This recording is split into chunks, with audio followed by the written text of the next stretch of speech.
నిరుద్యోగులైన యువకులు మీ పోలీసు వాళ్ళకి దోషుల్లా కనిపిస్తున్నారా? నిజమైన దోషులు ఎవరో నేను చెప్తాను.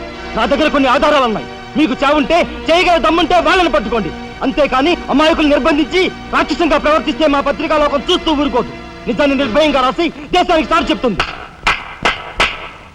సభాష్ మిస్టర్ దాశరథి, మీలాంటి జర్నలిస్టుల వలన నిజంగా దేశానికి ఎంతో మేలు జరుగుతుంది. Thank you very much. నిజాలు తెలుసుకోకుండా ఇలా పశువులా ప్రవర్తించి మీ పోలీస్ డిపార్ట్మెంట్ పరువు తీయకు. సిగ్గుచేటు.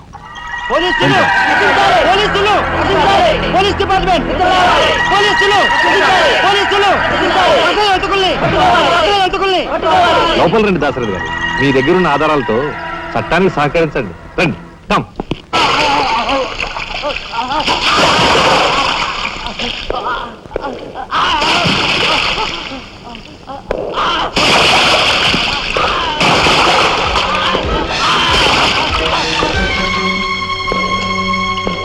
ఏమయ్యా జర్నలిస్టు, నాలాంటి వాడితోనూ ఎస్పీతోనూ తగువ పెట్టుకుని ఎందుకయ్యా చావు కొని తెచ్చుకున్నావు?